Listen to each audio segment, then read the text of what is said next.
मेरे पति शादी के बाद ही दुबई चले गए थे। मेरी जेठानी सारा दिन मुझे उल्टी सीधी बातें सुनाती, लेकिन जैसे ही मेरे जेठ घर आते तो मेरी जेठानी मेरे कमरे में आ जाती और मेरे पैर दबाकर मेरे पैरों की मालिश करने लगती, जिससे मुझे तुरंत नींद आ जाती थी। सुबह जब मैं उठती तो मेरे जेठ मुझे बहुत ज्यादा पैसे देते और कहते कि ये तुम्हारा इनाम है। मुझे अपनी जेठानी पर शक हुआ तो अगले दिन उनके कमरे में आने से पहले ही मैं आंखें बंद करके सोने का नाटक करने लगी।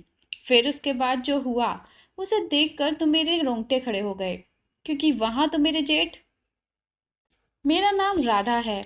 हम लोग बहुत ही गरीब थे। मेरे घर में मैं सबसे बड़ी थी। मुझसे छोटी दो बहनें भी थीं, पर मेरा कोई भाई नहीं था। बचपन से ही सब मेरी सुंदरता की बहुत तारीफ करते थे। अपनी बहनों में सबसे सुंदर मैं ही थी। जब मैं शादी के लायक हो गई तो एक दिन अचानक घर बैठे ही मेरा रिश्ता एक अमीर घर से आ गया। मेरे मम्मी पापा तो बहुत खुश थे, क्योंकि उन लोगों ने दहेज की डिमांड भी नहीं की थी। बस उनकी शर्त ये थी कि उन्हें शादी जल्द से जल्द करनी थी। हम लोग तो पहले से ही गरीब थे, इसीलिए मेरी शादी बहुत ही सादगी से करा दी गई। मेरे ससुराल में सास ससुर नहीं थे, बस मेरे जेठ जेठानी थे और उनका एक बेटा। मेरी जेठानी बहुत खुशी खुशी मुझे अपने घर लेकर आई। शादी की रात जब मेरे पति मेरे कमरे में आए तो वो बहुत ज्यादा चुप थे। उन्होंने मुझसे कोई बात तक नहीं की, यहाँ तक कि मेरी तरफ ठीक से देखा तक नहीं।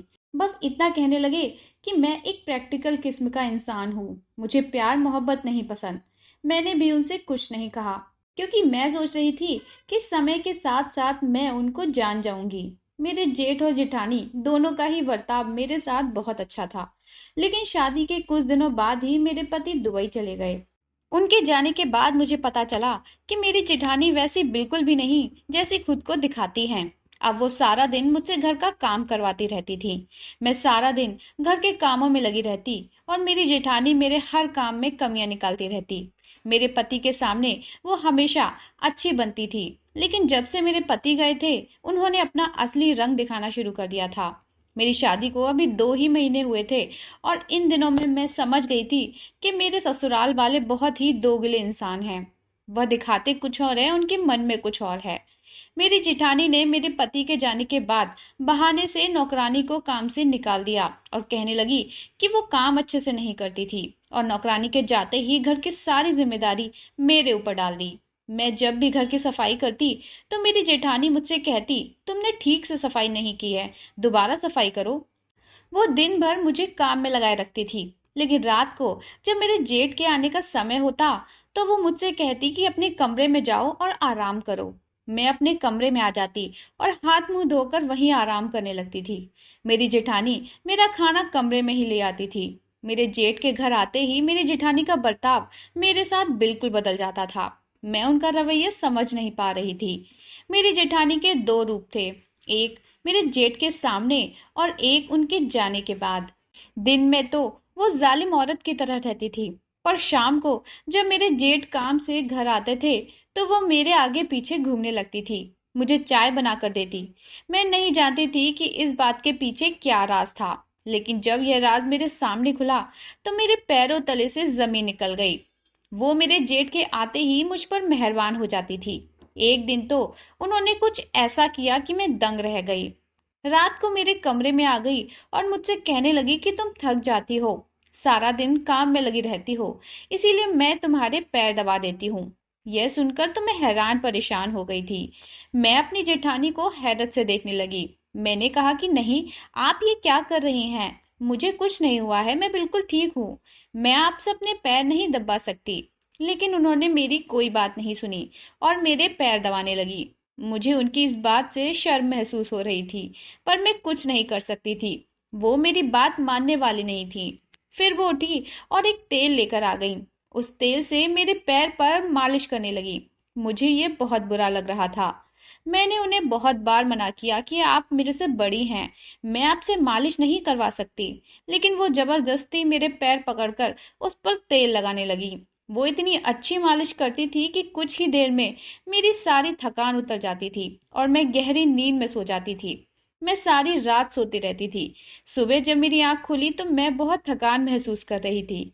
मेरा पूरा बदन दर्द कर रहा था और ऐसा महसूस हो रहा था कि मैंने सारी रात बहुत मेहनत का काम किया हो, जबकि तेल की मालिश करने के बाद तो सुकून मिलना चाहिए था। लेकिन मेरे साथ तो अजीब ही हो रहा था। जब मैं नहा धोकर तैयार होकर कमरे से बाहर आई तो मेरे जेठ मुझे देखकर मुस्कुराने लगे। मुझे उनको देखकर बहुत हैरत हुई। मैं सोचने लगी कि पता नहीं क्यों मुस्कुरा रहे हैं।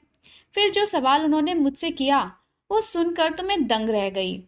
वो मुझसे कहने लगे कि तुम्हें रात को नींद अच्छे से आई थी। मुझे उनका ये सवाल बहुत अजीब लगा था। शादी के इतने दिनों बाद अचानक से जेठ जी मुझसे ऐसा क्यों पूछ रहे थे? आज तक तो उन्होंने कभी नहीं पूछा। और उन्हें कैसे पता चला कि कल रात की नींद मेरे लिए बहुत अजीब थी? मैं गहरी नींद में तो सोई थी, लेकिन सुकून वाली नींद नहीं थी। सुबह मेरा पूरा बदन दर्द कर रहा था। फिर ये बात मेरे जेठ जी को कैसे पता चली? मैंने तो जेठानी जी को तक ये बात नहीं बताई थी।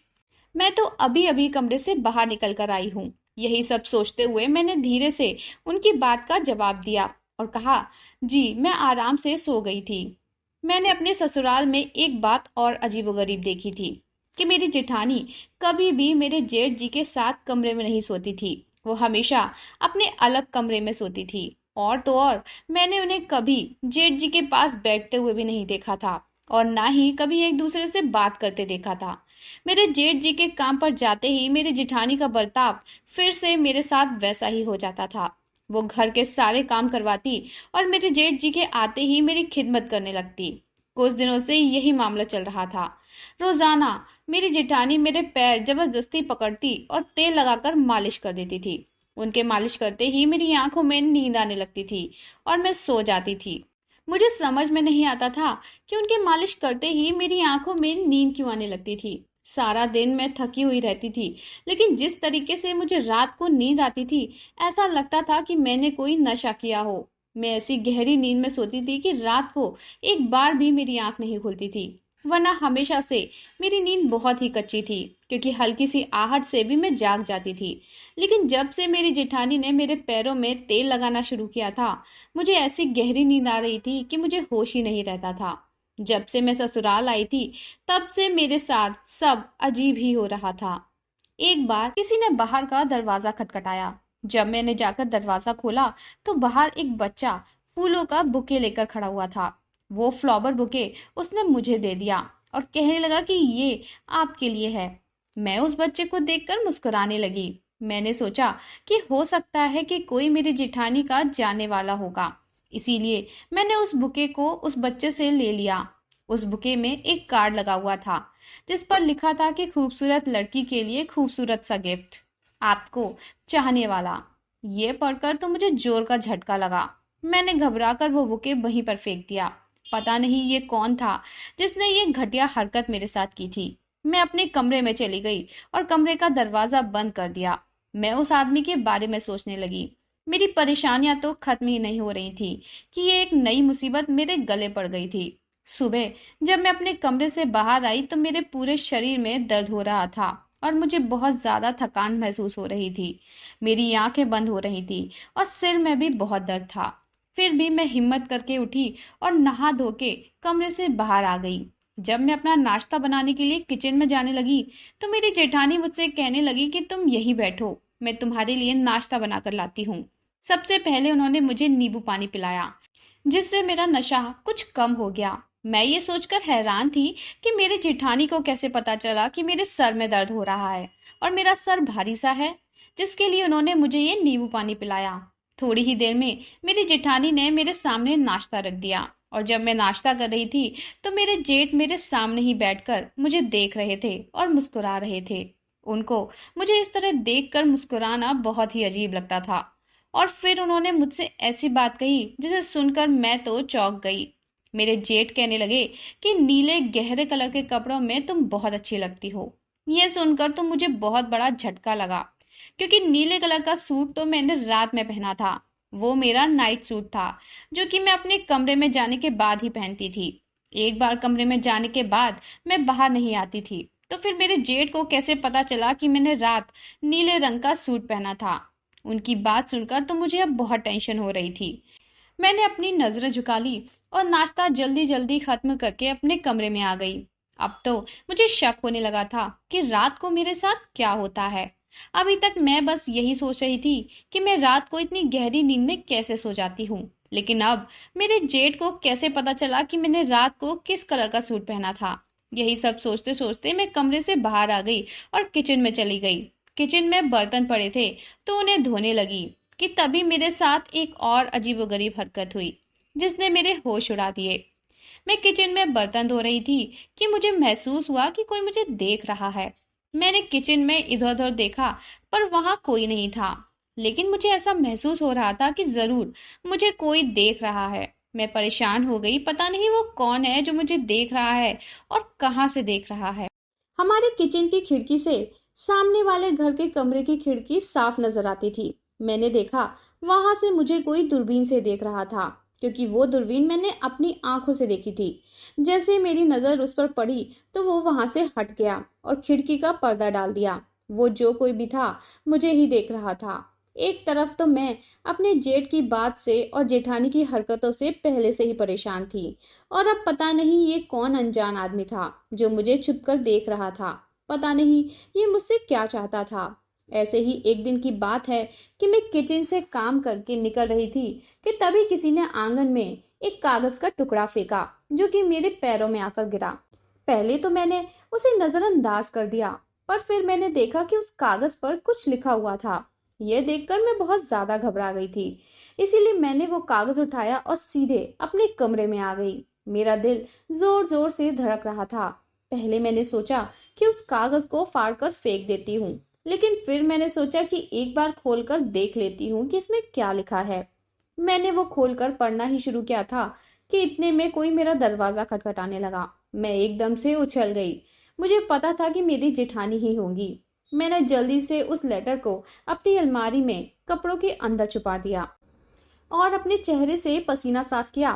फिर दरवाजा खोल दिया। जैसे ही मैंने दरवाजा खोला तो मेरी जेठानी मुझे शक की नजरों से देखने लगी। वो मुझसे पूछने लगी कि मैंने अपना दरवाजा बंद क्यों किया था। मैं पहले से ही उस लेटर की वजह से घबराई हुई थी, और अब ये मेरी जेठानी के सवाल। मैंने अपने आप को संभालते हुए उनसे कहा कि मैं वॉशरूम में थी, इसीलिए मैंने दरवाजा अंदर से बंद किया था। लेकिन मेरी जेठानी को मेरी बात पर यकीन नहीं आया। वो मुझसे पूछने लगी कि तुम इतनी घबराई हुई क्यों हो, क्या हुआ है। तो मैंने कह दिया कि ऐसी कोई बात नहीं है, मैं ठीक हूँ। फिर वो मुझसे कहने लगी कि चलो लेट जाओ, तुम सुबह से काम करके थक गई होगी, मैं तुम्हारे पैर की मालिश कर देती हूँ। मैंने उनसे कहा कि आप क्यों रोज मेरे पैरों की मालिश करती हैं, मुझे अच्छा नहीं लगता आपसे अपने पैरों की मालिश करवाना। लेकिन वो मेरी कोई बात सुनने को तैयार ही नहीं थी। पर आज मैंने भी पक्का इरादा कर लिया था कि मुझे उनसे अपने पैरों की मालिश नहीं करवानी है, क्योंकि मेरा दिल कह रहा था कि जिस तेल से वो मेरी मालिश करती हैं उसमें कुछ ना कुछ गड़बड़ है। जैसे ही वो तेल लगाने के लिए आगे आई, मैंने अपने पैर पीछे कर लिए। मुझे तो इस बात का अंदाजा भी नहीं था कि वो मेरी इस हरकत पर इतना गुस्सा हो जाएंगी। वो कहने लगी कि अगर तुमने मेरी कोई बात टाली तो तुम देखना मैं तुम्हारे साथ क्या करती हूँ। अभी तक मैं तुमसे प्यार से कह रही थी, अगर तुमने मेरी बात नहीं मानी तो मैं तुम पर हाथ भी उठा सकती हूँ। मैं उनकी बात सुनकर बहुत डर गई थी और मैंने अपने पैरों को आगे कर दिया। मेरे पैर आगे करते ही वो मेरे पैरों की मालिश करने लगी। हर बार की तरह उनकी मालिश करते ही मुझे गहरी नींद आ गई। मैं अपनी जिंदगी से बहुत परेशान हो गई थी। सुबह जब उठकर अपने कमरे से बाहर आती तो मेरे जेठ के सवाल मुझे परेशान करने लगे थे। कभी वो मुझसे कहते कि तुम आज बहुत खूबसूरत लग रही हो, तो कभी कहते कि तुम्हारे खुले हुए बाल बहुत अच्छे लगते हैं। उनकी ये बातें मुझे बहुत ज्यादा परेशान कर रही थी, लेकिन मैं किसी से कुछ नहीं कह सकती थी। कभी कभी तो मैं अपने कमरे में जाकर रोने लगती थी। जब से मेरा पति दुबई गया था, एक बार भी मेरी खबर नहीं ली थी। मेरे पास मोबाइल भी नहीं था जो मैं उससे कांटेक्ट कर पाती। मैं जब भी अपनी जेठानी से कहती कि मेरे पति से मेरी बात करवा दो, तो वो मुझसे कहते कि वो काम में लगा हुआ है, तुमसे बात नहीं कर सकता। मेरी शादी को इतने महीने हो चुके थे, लेकिन मेरे पति ने अभी तक एक बार भी मुझसे बात नहीं की थी। शाम को जब मैं सब काम से फ्री होकर अपने कमरे में आती तो सोचने लगती कि पता नहीं मेरे पति कैसे इंसान हैं कि मुझसे बात भी नहीं करते। क्या उन्हें कभी मेरा ख्याल नहीं आता। यही सब सोच रही थी कि मुझे उस लेटर की याद आ गई। मैंने उठकर अपने कमरे का दरवाजा बंद किया और अलमारी से वो लेटर लेकर पढ़ने लगी। उसे पढ़कर तो मेरे होश ही उड़ गए। उसमें लिखा था कि वो मेरे बारे में सब कुछ जानता है और वह मुझे कुछ बताना चाहता है। उसमें यह भी लिखा था कि वो मुझे पसंद करता है और मैं किसी बहुत बड़ी मुसीबत में फंस चुकी हूँ।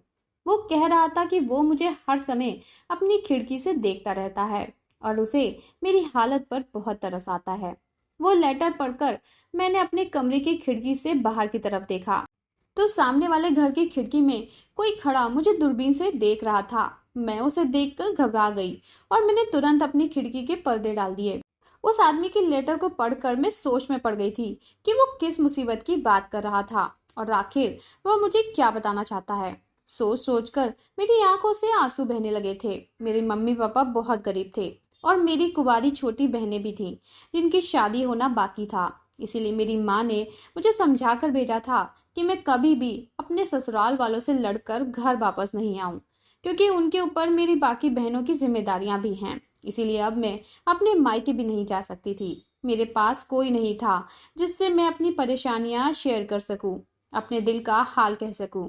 मेरे जेठ जी की बातों को सुनकर जो ख्याल मेरे दिल में आते थे वो बहुत ज्यादा गलत थे। इस समय मैं बहुत तकलीफ में थी। ऐसी हालत में मुझे अपने पति की बहुत जरूरत थी, लेकिन वो मेरे पास नहीं थे। वो तो शायद मुझे भूल ही गए थे। अगले दिन फिर मुझे एक कागज का टुकड़ा आंगन में मिला। मैंने वो उठाकर पढ़ा तो उसमें लिखा हुआ था कि रात को अपनी छत पर आना, लेकिन मैं रात में छत पर नहीं जा सकती थी। मैं बहुत बड़ी मुसीबत में फंस चुकी थी। मेरी जेठानी तो रात को भी मेरा पीछा नहीं छोड़ती थी। एक बार जब मैं अपनी जेठानी के कमरे की सफाई कर रही थी तो मैंने उनकी अलमारी खुली हुई देखी। जैसे ही मैं अलमारी बंद करने की कोशिश करने लगी कि तभी एक फाइल आकर मेरे पैरों में गिर गई। मैंने उसे उठाकर देखा तो उसमें घर के कुछ कागज थे और एक तलाकनामा भी था। अभी मैंने उसे पढ़ा भी नहीं था। मैं सिर्फ उसे देख रही थी कि इतने में मेरी जेठानी कमरे में आ गई। उसने मेरे हाथ से वो फाइल छीन ली। फिर गुस्से में मुझसे बोली कि तुम मेरी अलमारी की तलाशी ले रही हो। मैंने कहा कि नहीं, मैं तो बस सफाई कर रही थी। आपकी अलमारी खुली हुई थी तो मैं बंद करने के लिए आ गई थी। ये फाइल तो खुद ही मेरे पैरों में गिर गई थी। वो कहने लगी कि ये मेरी फाइल है, तुम जाओ यहाँ से। मैं कमरे के बाहर आ गई। मैं सोचने लगी कि मेरी जेठानी ने अपना कमरा अलग करके रखा है और मेरे जेठ जी को भी कभी अपने करीब नहीं आने देती। मेरी जेठानी और जेठ एक दूसरे से तलाक ले चुके हैं और शायद मेरी जेठानी ये बात मुझसे छुपाना चाहती है। लेकिन अगर ऐसा होता तो वह इस घर में कैसे रह सकती थी। मैं जितना अपनी जेठानी और जेठ के बारे में सोचती उतना ही उलझ कर रह जाती थी। आज रात मैंने सोच लिया था कि मैं अपने पैरों की मालिश नहीं करवाऊंगी। इसीलिए मैंने अपने पैरों पर पहले से ही वैसलीन लगा ली थी ताकि वो तेल मेरे पैरों में असर ना करे और नशा मेरे ऊपर ना चढ़े। रात होते ही मेरी जेठानी मेरे पैरों की मालिश करने के लिए मेरे कमरे में आ गई। उनके तेल लगाते ही मैं सोने का नाटक करने लगी। मेरी जेठानी को लगा कि मैं सो गई हूँ, इसीलिए वो मेरे कमरे से बाहर चली गई। कुछ देर बाद मेरे जेठ मेरे कमरे में आ गए। मेरे कमरे में आते ही उन्होंने दरवाजा अंदर से बंद कर दिया। मैं सोच भी नहीं सकती थी कि मेरे साथ यहाँ पर ये सब घटिया काम किया जा रहा था। जैसे ही मेरे जेठ मेरे पास आए तो मैं घबरा कर उठकर बैठ गई। मुझे जागता हुआ देखकर वो पीछे हट गए। मैंने उनसे कहा कि आपको शर्म नहीं आती मेरे साथ ऐसा गंदा काम करते हुए। मेरी आवाज सुनकर मेरी जेठानी भी कमरे में आ गई। वो भी मुझे जागता हुआ देखकर बहुत ही हैरान थी। मैंने अपने जेठ से कहा कि मैं आपकी बहू हूँ और आप मेरे साथ ये सब कर रहे हैं। वो अपनी नजर झुकाकर कहने लगे कि मैंने तुम्हारे साथ कभी कोई गलत काम नहीं किया। मैं यहाँ सिर्फ तुम्हें देखने के लिए आता हूँ और तुम्हारे साथ इस बिस्तर पर सोता हूँ, पर मैंने तुम्हें कभी नहीं छुआ क्योंकि तुम मुझे बहुत अच्छी लगती हो और मैं तुमसे शादी करना चाहता हूँ। इसीलिए तुम्हें छूने का ख्याल भी मेरे मन में नहीं आया था, क्योंकि वो तो मैं शादी के बाद तुम्हारे साथ करूंगा। उनकी ये बात सुनकर मेरा दिल किया कि मैं उनका गला दबा दूं। मैंने कहा कि आपको बिल्कुल भी शर्म नहीं आ रही ऐसी बात करते हुए। मैं आपके भाई की पत्नी हूँ, आपकी बेटी की उम्र की हूँ। इस बात पर मेरी जेठानी ने मेरे जेठ को कमरे से बाहर भेज दिया और मुझसे कहने लगी कि कौन सा भाई और किसकी पत्नी, वो तो कब का तुम्हें छोड़कर जा चुका है। उसने तुमसे शादी इसी शर्त पर की थी कि वो तुम्हारे साथ नहीं रहेगा। वो तो दुबई में पहले ही शादी कर चुका था, लेकिन मुझे अपने घर में एक मुफ्त की नौकरानी चाहिए थी इसीलिए मैंने ऐसा घर ढूंढा जहां लड़की के घर वाले अपनी बेटी को ससुराल वालों की हर जाति सहने का मशवरा देते हो। तुम्हारे माँ बाप भी ऐसे ही थे, इसीलिए मैंने अपने देवर की शादी तुमसे करवा दी। जब वो वापस जा रहा था तो तुम्हारे लिए वो डिवोर्स पेपर छोड़कर गया था। यह बात मैंने तुम्हें इसलिए नहीं बताई थी क्योंकि मैं तुम्हारे बारे में कुछ और सोच चुकी थी। अब मेरा पति यानी कि तुम्हारे जेठ से तुम्हारी शादी करवा दूंगी। मेरा पति बहुत जालिम है, वो जो चाहता है वही करता है। सारी जिंदगी उसने मुझे मारा पीटा है, लेकिन अब उसे तुम पसंद आ गई हो, इसीलिए मैं तुम्हारी शादी उससे करवा दूंगी और अपनी जिंदगी सुकून से गुजारूंगी। जिंदगी भर जो तकलीफ उसने मुझे दी है अब वो तुम सहोगी। तुम्हारे पास वापसी का भी कोई रास्ता नहीं है। ये कहकर मेरी जेठानी मेरे कमरे से बाहर चली गई। मेरा पति मुझे तलाक दे चुका था और मुझे इस बात की कानो कान खबर भी नहीं थी। अब मैं इस घर में कैसे रह सकती थी? मैं किसी भी सूरत में इस घर में नहीं रहूंगी। मैंने अपना सामान उठाया और अपने कमरे से बाहर निकलने लगी, लेकिन जैसे ही मैंने दरवाजा खोलने की कोशिश की तो दरवाजा बाहर से बंद था। मैंने दरवाजा खटखटाया तो मेरी जेठानी कहने लगी कि जब तक मैं तुम्हारी शादी अपने पति से नहीं करवा देती तुम इस कमरे में ही बंद रहोगी। ये सुनकर तो मेरे पैरों तले जमीन निकल गई। मैं ऐसा किसी भी हाल में नहीं कर सकती थी। मैंने अपनी जेठानी से कहा कि मैं ये शादी कभी नहीं करूंगी, इसीलिए दरवाजा खोलो और मुझे यहाँ से जाने दो। इस पर वो बोली कि तुम्हें हर हाल में मेरे पति से शादी करनी पड़ेगी, वरना मैं तुम्हें इसी कमरे में भूखा प्यासा रखूंगी। मैंने अपनी जेठानी से बहुत मिन्नत की, लेकिन उन्होंने मेरी कोई बात नहीं सुनी। मैं अब क्या करूं कुछ समझ नहीं आ रहा था। तभी मेरे दिमाग में उस आदमी का ख्याल आया जो अपने घर की खिड़की से मुझे देखता था। मैं अपने कमरे की खिड़की खोलकर खड़ी हो गई। मैंने देखा कि उस आदमी की खिड़की भी खुली हुई थी और कमरे में रोशनी भी थी। इसका मतलब वो अभी जाग रहा था। मुझे एक उम्मीद की किरण नजर आई। मैंने सोचा कि हो सकता है कि ये आदमी मेरी मदद करे। मैंने उस आदमी के सामने अपने हाथ जोड़े और उसे इशारे से मेरी जान बचाने को कहा।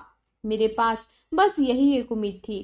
कुछ देर बाद ही मेरे कमरे का दरवाजा खुला और बाहर पुलिस मौजूद थी। वो आदमी मेरी बात समझ गया था और उसने ही पुलिस बुला ली थी। मैंने पुलिस को सब कुछ बता दिया।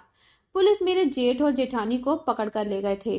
धोखा तो मेरे पति ने भी दिया था, पर वो दूसरे देश में था, इसीलिए उसको पकड़ना मुश्किल था। मैंने उस आदमी को उस दिन पहली बार देखा था जो मेरा रक्षक बनकर आया था। मैंने उसे धन्यवाद किया कि उसकी वजह से ही मैं इतनी बड़ी मुसीबत से निकल पाई। मैं अपने मायके में वापस आ गई थी। एक दिन उस आदमी ने मुझे बाहर मिलने के लिए बुलाया। जब मैं उससे मिलने गई तो उसने मुझसे कहा कि वो मुझसे बहुत प्यार करता है और मुझसे शादी करना चाहता है, पर अगर मैं दिल से उसके साथ आना चाहती हूँ तो ठीक है, नहीं तो वो मेरी जिंदगी से बहुत दूर चला जाएगा, क्योंकि वो मुझे परेशान नहीं करना चाहता था। उससे मिलकर उसके बारे में जानकर मैं एक बात तो साफ साफ बता सकती थी कि वो एक बहुत अच्छा इंसान था। अपने पुराने दिनों को याद करके मुझे डर तो बहुत लग रहा था, पर मैं अपने माँ पापा पर बोझ नहीं बनना चाहती थी। मैंने उससे कहा कि मुझे भी आप अच्छे लगते हो, पर मैं शादी तभी करूंगी जब आप मुझे अपने पैरों पर खड़े होने देंगे। मैं शादी के बाद भी पढ़ाई करना चाहती हूँ और जिंदगी में कुछ बनना चाहती हूँ, ताकि अगर आगे जाकर मेरे सामने कोई परेशानी हो तो मैं डट कर उसका सामना कर सकूं। मेरी बात सुनकर वो बहुत खुश हो गया और मेरा हाथ पकड़कर उसने कहा कि मैं भी यही चाहता हूँ कि तुम आत्मनिर्भर बनो। मैं तुम्हारे हर सुख दुख में हमेशा तुम्हारे साथ खड़ा रहूंगा। कुछ दिनों बाद ही उसने मुझसे शादी कर ली और अब मैं उसके साथ एक बहुत ही खुशहाल जिंदगी गुजार रही हूँ। दोस्तों, आपकी क्या राय है? क्या मैंने उस आदमी से शादी करके अच्छा किया या नहीं? अपना जवाब हमें कमेंट बॉक्स में लिखकर जरूर बताएं। कहानी पसंद आई हो तो इसे लाइक और शेयर करें और चैनल को सब्सक्राइब करना बिल्कुल भी ना भूलें। फिर मिलेंगे एक नई कहानी के साथ, तब तक के लिए बाय बाय।